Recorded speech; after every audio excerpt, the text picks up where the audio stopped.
Hey everyone, what is going on? Elvis here. Today I wanted to talk about Tree of Savior. Now, I've been following this game for quite some time now and really did want to share it with you guys. I know a lot of you have heard of it already, most likely. It's boasting to basically be Ragnarok 2.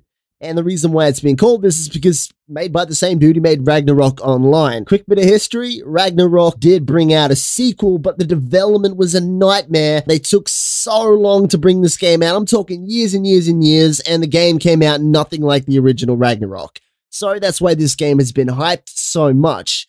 Now, I'm going to talk about some of the good features in this game, but also, unfortunately, yeah, just the pay-to-win aspect in this that just shits me to tears because I'm looking at this game and thinking, this is awesome. I can't wait to check this out. And I know a lot of you guys are as well, but I'm just looking at it and thinking to myself, like, why the hell do they have this pay-to-win business model? It's so shitty and lame, and just some other things that kind of bring the game down a bit as well. So here we go. Another fucking Korean game that's got a business model that's ridiculous. Let's talk about some of the positive things. An amazing in-depth class system. It's amazing how deep in tiers you can go, but not quite as deep as my tiers when I see the business model. Sorry. Anyway, let's keep going. You can play a swordsman, a cleric, a wizard, or an archer. Now, once you play one of those classes, you then get another selection of choices in a tier system underneath that. So say you're playing a swordsman, you can eventually work your way up to a barbarian. And then from the barb, you've got 4 more choices, and each one of these have their own skills and everything. And it's not just like 1 or 2 tiers, guys. It goes for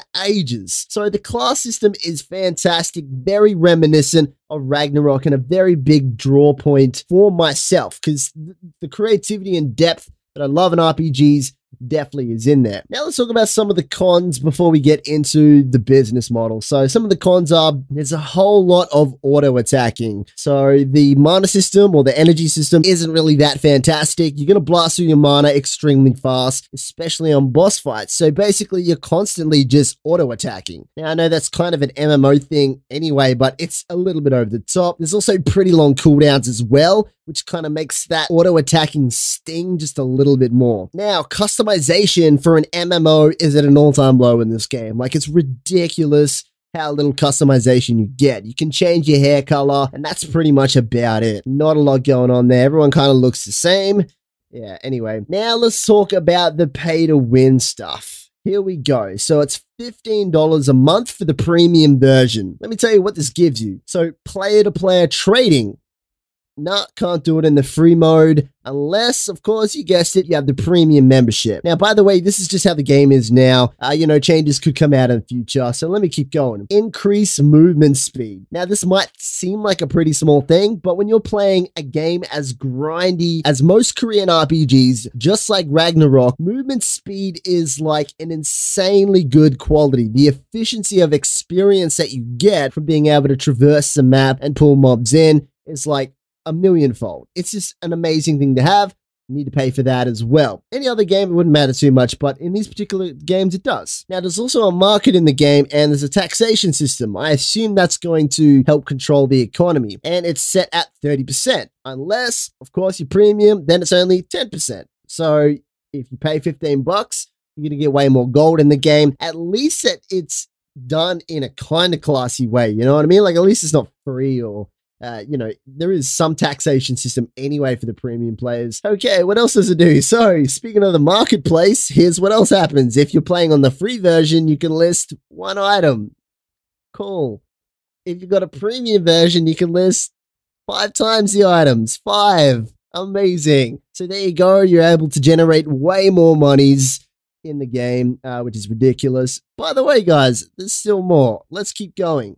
Now, it also allows you to train 2 attributes at once instead of 1. Now, the game's built on attributes. It's part of your customization system. There's tons of them. It allows you to do it twice as quickly. Ah, man, it's a shame because, I will be checking this game out. I will be playing it, and I'm going to be ignoring the business model and just enjoying the game for what it is. But at the moment, this pay-to-win bullshit is just a joke.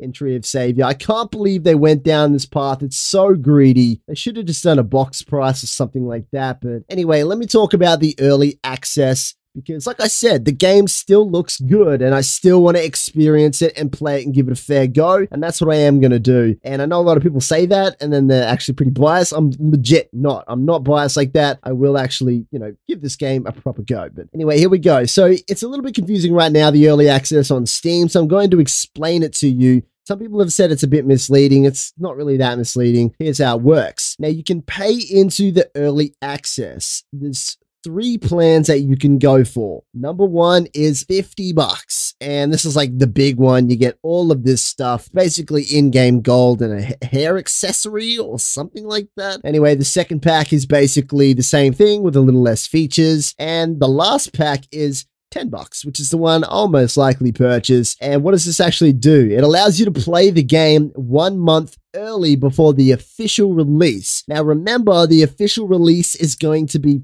free. Pay to win. Free. Pay to win. But yeah, you can play it 1 month early. Now, this starts on March the 29th, which is literally just around the corner. Here's to Tree of Savior. Let's hope that the actual game itself can get me through the premium pay-to-win business model because, I'm down for paying $15. Like, if the game was just not free and $15 a month and all equal, I wouldn't be jaded about it. It's just the fact that they advertise it as a free game and give pay-to-win advantages. So, if you're like a single parent or maybe, you're a student or maybe even, you're a younger person and you don't have $15 a month to spend on this stuff, then too bad. Too bad for you, mate. Everyone else is just going to kick your ass and get awesome bonuses. It's not fair. But anyway, guys. Catch you next time. Ciao. Fool me once. Shame on you. If fool me, we can't get fooled again.